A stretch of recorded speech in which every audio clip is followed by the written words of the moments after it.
Hello friends, मैं हूं विपिन द्विवेदी और हाल में ही अभी मेरा एक एग्जाम हुआ है एमआरएस टीजीटी टीयर 1 का, जिसका कुछ एनालिसिस मैं आपके सामने लाना चाहूँगा। यह आपके लिए काफ़ी हेल्पफुल होगा।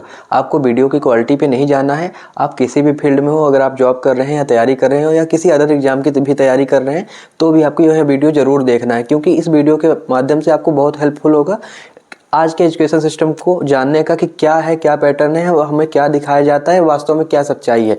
आइए कुछ इंपॉर्टेंट पॉइंट्स को देखते हैं। जो मेरी एग्जाम की टाइमिंग थी 2:30 PM टू 5 PM थी, दैट मीन्स 2.5 आवर। आप सबको पता है विंटर का मौसम चल रहा है और कोहरा भी जल्दी हो जाता है। हमारा एग्जाम शुरू हुआ 2:30 PM पे। आपको पता है कि जो सेंट्रल टीचिंग का एग्जाम होता है वह एक डीप थॉट्स पे बेस पे होता है। जैसे आपको पता होगा उसमें एक मेन सब्जेक्ट होती है CDP, जिसके लिए आपको काफ़ी एनालिसिस करने के बाद ही आप आंसर दे पाते हो। और जो हमारा एग्जाम पैटर्न था वो OMR बेस्ड था, जिसमें आपको आंसर टिक तो करना है, साथ में आपको फिलअप करना है क्या, OMR। ठीक है, उसमें भी आपका टाइम जाता है। अब आपको मैं पैटर्न समझाता हूँ अपने हॉल का, जहाँ पे मेरा एग्जाम हो रहा था। जो मेरा रूम था वह 3 साइड से पैक था। जिधर विंडो था उधर क्या था कि उधर उसके पास में ही रेलवे ट्रैक था।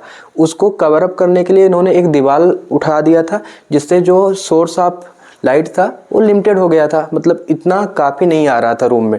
ठीक है, जो हमारा इतना बड़ा हॉल था उसमें एक 5 वाट की LED बल्ब लगी हुई थी। ध्यान दीजिएगा, 5 वाट की LED पूरे इतने बड़े हॉल में एक। ठीक है, उसकी भी क्वालिटी बहुत फीकी थी। जब एग्ज़ाम हमारा शुरू हुआ तो ठीक था, क्योंकि थोड़ा बहुत अब दिन का टाइम था, उस समय लाइट भी एडजस्ट हो रहा था। जैसे जैसे एग्ज़ाम बीतता गया धीरे धीरे अंधेरा भी होने लगा। और जब अंधेरा होने लगा तो हमको OMR फिलअप करने में काफ़ी प्रॉब्लम आ रही थी, क्योंकि हमको क्वेश्चन को अच्छे से समझ कर उसका पहली बात तो आंसर देना था। उसके बाद प्रॉपर OMR फिल करना होता है, जिसमें आपको ध्यान देना होता है कि अगर किसी भी क्वेश्चन का आंसर A है तो A पर ही पूरा फिलअप हो, B पे ना चला जाए, नहीं तो आपका वह चेक नहीं होगा, आपको उसको गलत ठहरा दिया जाएगा।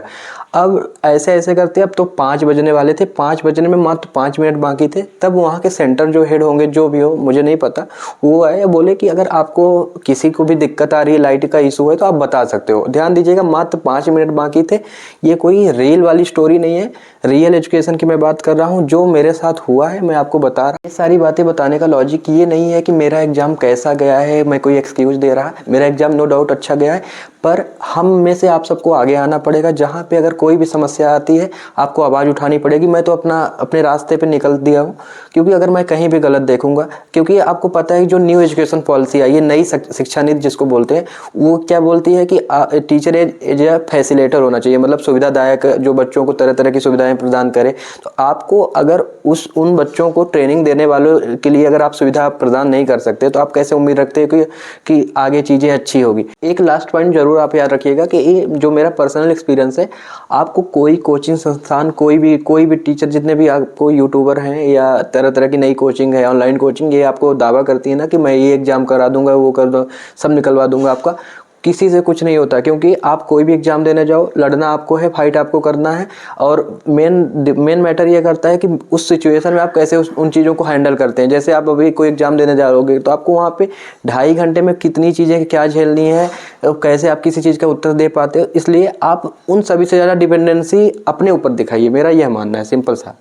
बाकी जब आप एग्जाम दे के आते हैं तो शाम को आप देखते हैं कि तरह तरह के एनालिसिस बैठे हैं यूट्यूब में ऑनलाइन, तो आपको बताते हैं कि नहीं, ये एग्जाम हमारे पढ़ाने के अकॉर्डिंग आया, ये क्वेश्चन आया और मैंने इसको वो सॉल्व करके आपको दिखाते हैं कि AC रूम में बैठ के एकदम उनको तो कोई मेंटली लोड नहीं रहता, वो उस इतनी आसानी तरीके से बता देते हैं। हम आपको लगता है कि नहीं कितने अच्छे टीचर हैं, बता रहे हैं, पर वो जो प्रेशर हम वहाँ पर झेल के आए हैं वो उनको थोड़ी पता होता है। सिंपल सी बात यह है कि कोई भी एग्जाम है उसका सिलेबस होता है।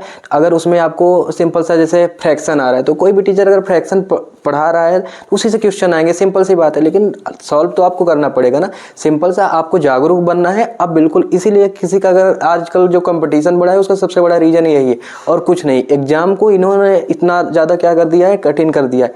पर आप अगर अपने ऊपर भरोसा रखेंगे, ये जिस दिन आप मान लेंगे कि इसी चीज़ से पढ़ना है हमको, आप उनका नो डाउट हेल्प ले सकते हैं कि कैसे किन चीज़ों को कैसे तैयारी करनी है। पर फाइनल चीज़ यही है कि लास्ट में झेलना आपको है, आपके द्वारा ही एग्जाम निकलेगा। बाकी धन्यवाद। अगर कोई मुझसे गलती हुई होगी तो उसके लिए आप माफ़ कर दीजिएगा मुझे। और ऐसा अगर मुझे कुछ और आउटपुट निकलता है, अगर मुझे कोई भी चीज़ लगती है, मैं आपको इसी प्लेटफॉर्म पे शेयर करूँगा। Thank you.